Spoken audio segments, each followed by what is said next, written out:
In the late 1980s and 1990s, figures like Daryl God Whiting, Killa Cam, and Kenneth Supreme McGriff dominated the New York and Northeast drug scenes, establishing notorious reputations in the crack cocaine trade. These black mafia bosses not only controlled lucrative drug empires, but also left lasting impacts on their communities through violence, intimidation, and ties to the hip-hop industry. Their influence spanned across criminal activities and the music world, cementing their legacies. This video gives a list of black mafia bosses who are still active in 2024. Daryl God Whiting. In the late 1980s and early 1990s, Daryl Whiting, known as God, established himself as a dominant force in the crack cocaine trade through his control of the Orchard Park project in Boston. As the leader of the New York Boys, a notorious drug gang, Whiting's empire thrived on the distribution of crack cocaine, making millions in profits and wreaking havoc on local communities. Whiting's reign was characterized by an iron grip on his territory. His ruthless approach to maintaining control was known for violence and intimidation, ensuring that rival gangs and law enforcement were kept at bay. The Orchard Park project became his headquarters. In fact, the housing project more or less became the hub of God's drug trade. Under Whiting's leadership, the New York Boys expanded their reach, cementing their dominance in the region's drug trade. Whiting's methods were as brutal as they were effective. His ability to enforce his control with violence ensured that his gang's operations remained profitable and uninterrupted. His influence even extended beyond Boston, affecting drug markets and criminal activities across the Northeast. Speaking of New York crime heads, have you perhaps heard of Killa Cam? Yes, the rapper Killa Cam. Killa Cam. Cameron Giles, aka Killa Cam, emerged from Harlem during the crack epidemic of the late 1980s and early 1990s. While he is primarily celebrated for his success in the music industry, particularly hip-hop, his early life was deeply intertwined with drug trade. Allegedly, Cameron had connections to drug trafficking operations in Harlem. In essence, Cameron's rise in the music industry is inextricably linked to his early involvement in Harlem's drug trade. This is quite disappointing, considering he was also the star on his high school basketball team and was ranked 25th in the country in the class of '94. He had all the potential to make it big in sports, but his path ultimately took him in a different direction. Although Killa Cam was active as a rapper in the hip-hop industry, Bimmy Antony had a more subtle approach in dealing drugs and being in the hip-hop industry. Bimmy Antony. James Antony, also known as Bimmy, was a former member of the Supreme Team, one of New York City's most notorious drug crews. During the crack epidemic, the Supreme Team, led by Kenneth Supreme McGriff, was infamous for its ruthless control over drug distribution in Queens and its significant role in the crack cocaine crisis of the 1980s and 1990s. Antony, as a key player in the Supreme Team, was deeply entrenched in the drug trade, contributing a lot to the gang's notorious reputation for violence and control. Despite the constant threat of violence and law enforcement, Antony's time with the Supreme Team was a period of intense learning. He honed his skills in negotiation, strategy, and leadership, traits that would later prove invaluable in his music career. However, the street life was fraught with peril, and the pressure from law enforcement was mounting as the crack epidemic reached its peak. In this crucible of crime and survival, Bimmy Antony's character was forged. His early involvement with the Supreme Team was not just a chapter in his life, but a foundation that would influence his future endeavors. As the 1980s drew to a close, Antony began to see the writing on the wall. The street game was becoming increasingly dangerous, and he knew that a change was necessary. He became a manager, working with various artists and leveraging his old connections to make headway in the entertainment world. Yes, he made his pivot to music management, but Antony's past of being a member of the Supreme Team drug gang remains a significant part of his identity. Speaking of the Supreme Team, the most dangerous person in that gang was the leader of the gang himself, Kenneth Supreme McGriff. Kenneth Supreme McGriff. McGriff wasn't some two-bit thug. He was the kingpin of the Supreme Team, a Queens-based drug empire that flooded the streets with crack cocaine during the crack epidemic's brutal peak. This wasn't just about tagging street corners. McGriff allegedly sought legitimacy through hip-hop, laundering his dirty money through labels like Murder Inc. Records. He was so influential that even when he got in prison, his grip on his empire didn't loosen behind prison bars. McGriff's criminal organizations planted their legacies far beyond their own action, warping the very fabric of the community they controlled. The music glorifying the violence might not have been written by them, but it was fueled by their dirty money in order to whitewash their image or make it popularly acceptable. Kenneth Supreme McGriff's reign of terror was known for ruthless violence. Beyond the drugs and the money laundering, McGriff's reputation was steeped in bloodshed. In 2001 alone, he allegedly paid $50,000 to eliminate 2 rivals. This would eventually land him a life sentence behind bars in 2007 after a conviction for murder for hire. But the violence didn't stop there. McGriff has also been linked to the murder of Run DMC member Jam Master Jay and the attempted murder of rapper 50 Cent. These accusations paint a picture of a man who ruled through fear and intimidation, leaving a bloody trail in his wake. One person who was also in the hip-hop scene like McGriff was Haitian Jack, but he was rather low-key. Haitian Jack. Haitian Jack, known for his long list of connected criminal activities, became infamous for his involvement in drug trafficking and extortion, and he also had a connection to the world of music. In the 1990s, Haitian Jack's name was frequently linked to the darker side of the hip-hop industry. His criminal enterprises extended beyond drug trafficking, reaching into extortion and other illicit activities. Jack's connections with prominent figures in the music world gave him a unique vantage point, allowing him to influence and manipulate the industry's elite while pursuing his criminal agendas. One of the most notorious aspects of Jack's criminal legacy is his alleged involvement in the 1994 shooting of rapper Tupac Shakur. This high-profile incident, which occurred during a robbery at a recording studio, became a pivotal moment in the East Coast-West Coast hip-hop rivalry. Though Jack was never formally charged in connection with the shooting, his name became associated with the attack, further cementing his feared reputation in both criminal and music circles. Despite his significant impact during his peak, Haitian Jack has largely remained out of the public eye. In recent years, Haitian Jack's notorious connections and criminal activities were mirrored by another influential figure in the world of organized crime. His name is Fat Cat Lorenzo.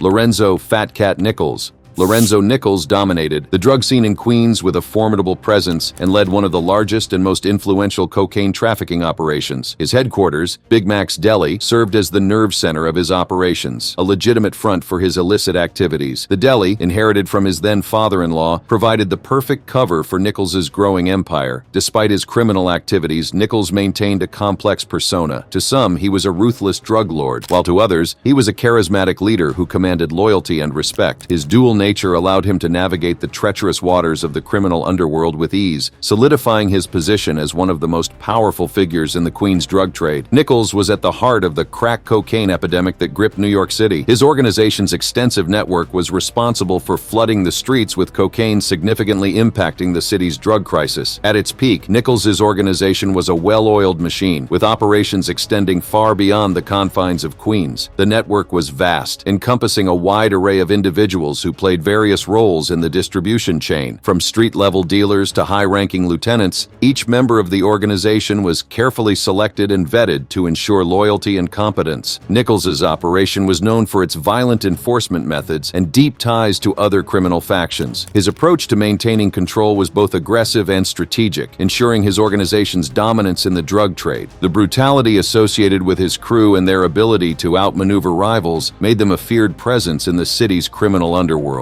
Despite the scale of his criminal enterprise, Nichols' story took a dramatic turn with his arrest and life sentence. Convicted of serious charges including drug trafficking and conspiracy, Nichols now serves a life sentence. Nichols' case was similar to Guy Fisher's, who had a similar outcome as Nichols.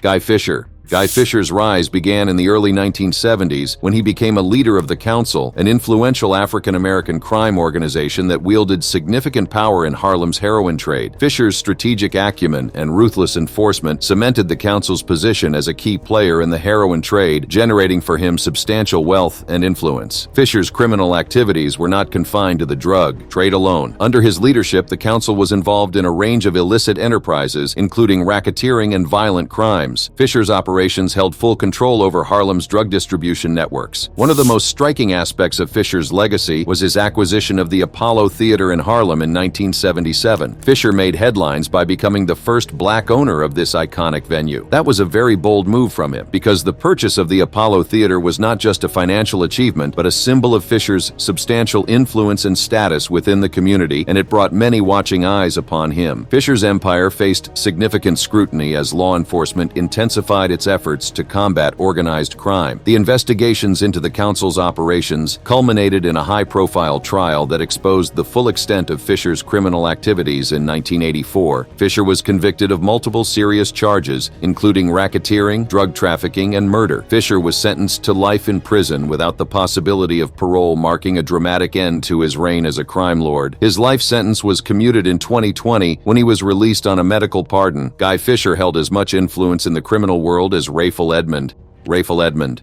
If Raphael Edmonds' name rings a bell, that's probably because of the impact he had on the drug trade in Washington, D.C. during the late 1980s. Riding from the shadows of the city's underbelly, Edmonds soon established himself as one of the most formidable figures in the cocaine trade, orchestrating a vast and sophisticated network that left a deep imprint on the capital streets. At the height of his power, Edmond controlled an extensive distribution operation that spanned across Washington, D.C., transforming the city into a central hub in the nationwide cocaine market. His organization was a marvel amongst criminal enterprises, especially due to its extensive network of dealers and couriers who efficiently transported massive quantities of cocaine throughout the city regularly. Edmond's operations not only dominated the local drug scene, but also made significant inroads into other major cities, expanding his influence far beyond D.C. Edmond was characterized by opulence and strategic brilliance. Known for his extravagant lifestyle, he flaunted his wealth with high-end cars, flashy jewelry, and luxury homes, all while maintaining a tight grip on his criminal empire. His connections with Colombian drug cartels were also pivotal, allowing him to secure large supplies of cocaine and ensuring that his distribution network remained well-stocked. These relationships also provided him with the resources to fend off rivals and law enforcement, solidifying his dominance in the drug trade. His incarceration in 1989 did little to diminish his control over drug trafficking, as he was able to orchestrate deals and maintain his criminal empire through a network of loyal associates. Another name you may be familiar with among the list of Black Mafia bosses is Ricky Ross, but not the famous rapper,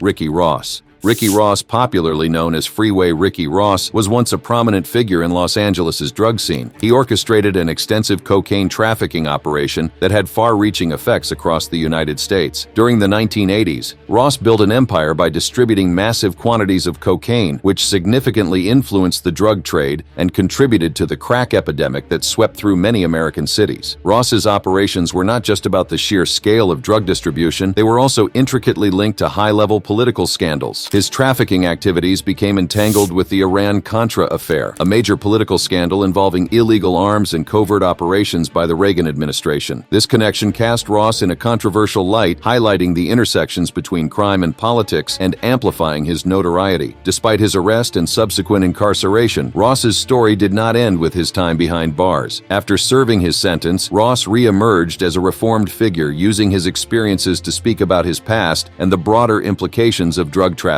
His transformation from a major cocaine trafficker to a motivational speaker and advocate is widely documented. However, today, Freeway Ricky Ross still remains a name with some weight within his old circles as a well-documented gang member. Moving on, we have these two brothers who built one of America's largest ever drug trafficking operations. One of them is Terry Southwest T. Flannery.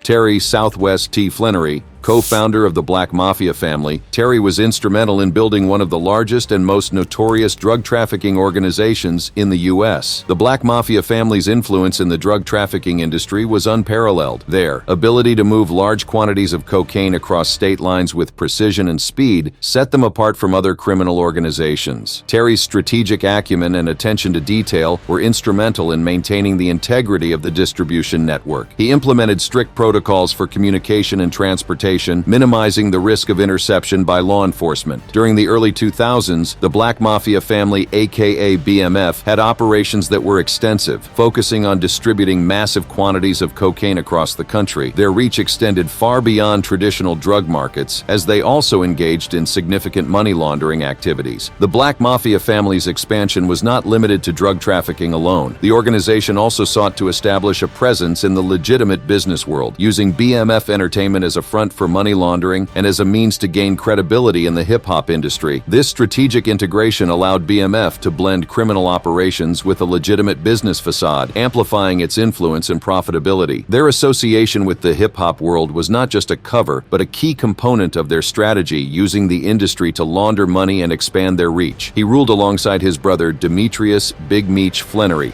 Demetrius Big Meech Flannery. Demetrius Flannery, known as Big Meech, was the more visible face of the Black Mafia family. Under his leadership, BMF not only dominated the cocaine trade, but also became a prominent fixture in popular culture. As the Black Mafia family reached the pinnacle of its power, internal conflicts began to surface, threatening the stability of the organization. The once unbreakable bond between Terry Southwest T. Flannery and his brother Demetrius Big Meech Flannery started to show signs of strain. The brothers, who had built an empire together, together, found themselves at odds over the direction and management of their criminal enterprise. The growing tensions between Terry and Demetrius were fueled by differing visions for the Black Mafia family. Big Meech's lavish lifestyle, characterized by opulent parties and high-profile connections, was instrumental in cementing BMF's image as both a criminal powerhouse and a symbol of excess. His approach to leadership was characterized by a desire to expand the organization's influence in the entertainment industry, using BMF Entertainment as a platform to legitimize its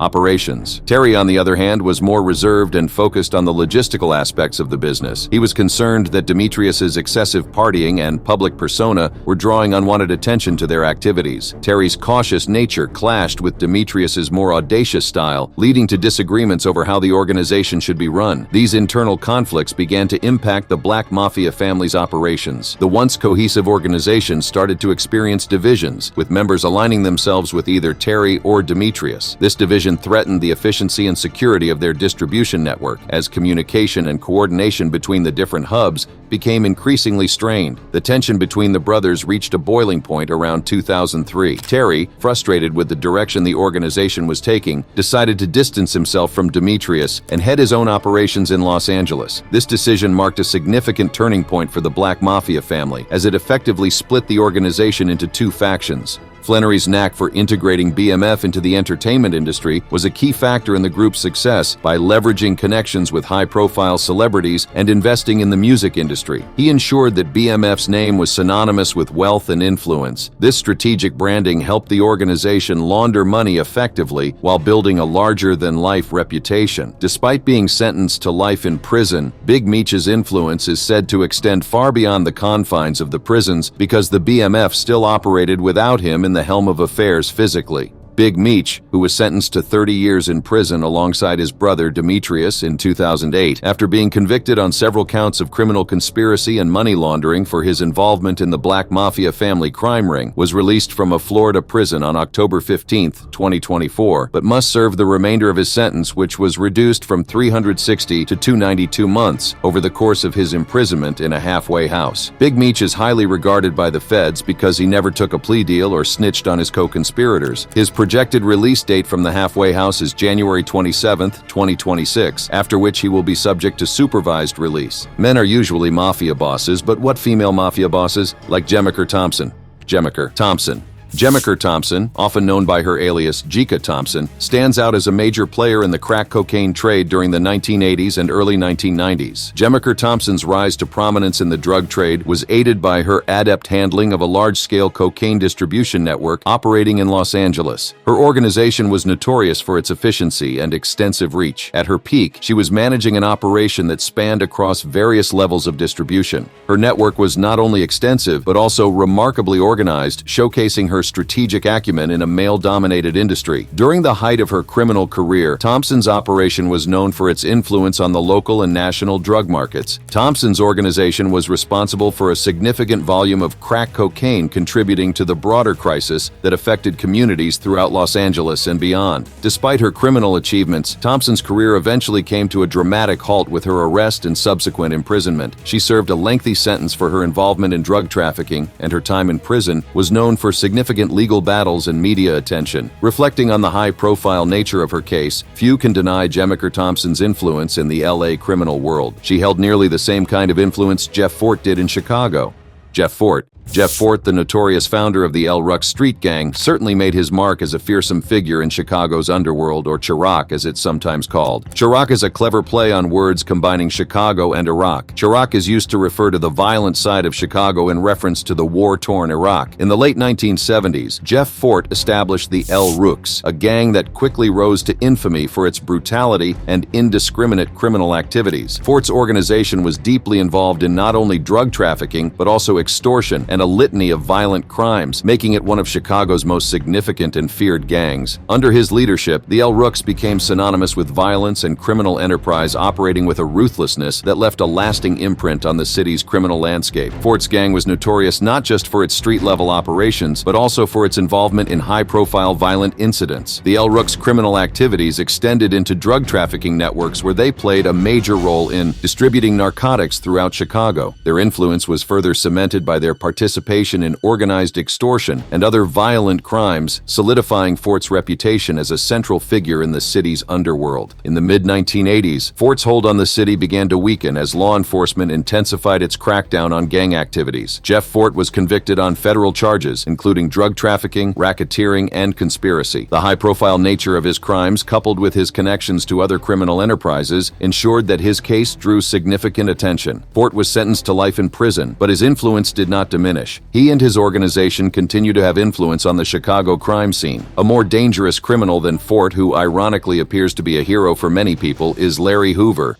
Larry Hoover, a name whispered with dread and reverence in equal measure, is the demonic architect of one of America's most terrifying criminal enterprises. At 15 years old, Hoover formed the super gang, Gangster Nation, in order to hold their ground against rival gangs. 3 years later, in January of 1969, Hoover merged with the Black P Stones, creating the Gangster Stones. Then in June, Hoover decided to disband the Gangster Stones and merged his Gangster Nation with the Black Disciple Nation to form the Black Gangster Disciple Nation, commonly known as the Gangster Disciples, in an attempt to bring more stability and lower bloodshed in Chicago. Hoover was second in command in the Gangster Disciples, known as the Chairman, while David Barksdale was the King. In 1969, the Gangster Disciples, Black P Stones, and their bitter rivals, the Vice Lords, were able to agree upon a peaceful alliance known as the Lords, Stones, and Disciples, LSD, in order to lessen bloodshed and unify in an attempt to fight for civil rights. Drenched in blood and money from the gritty underbelly of Chicago, Hoover ascended to a throne of terror. His reign was known for its ruthless expansion, swallowing rival gangs and corrupting neighborhoods. The Gangster Disciples became a hydra of crime, its poisonous tentacles spreading across the country. Drugs were the lifeblood of this empire and violence its enforcement arm. But Hoover's genius lies not just in his brutality, but in his strategic mind. Even confined to a prison cell, he's alleged to be the puppet master pulling invisible strings that control a criminal army. His name is a chilling specter, haunting the dreams of law enforcement, a rallying cry for his loyal followers. Hoover is more than a criminal. He's a cultural icon of evil. His image tattooed on countless bodies is a testament to his enduring influence. As long as his name echoes through the streets, the threat of the Gangster Disciples will loom large. While Hoover did his thing on the streets, Jamila Davies was more sophisticated in her criminal activities.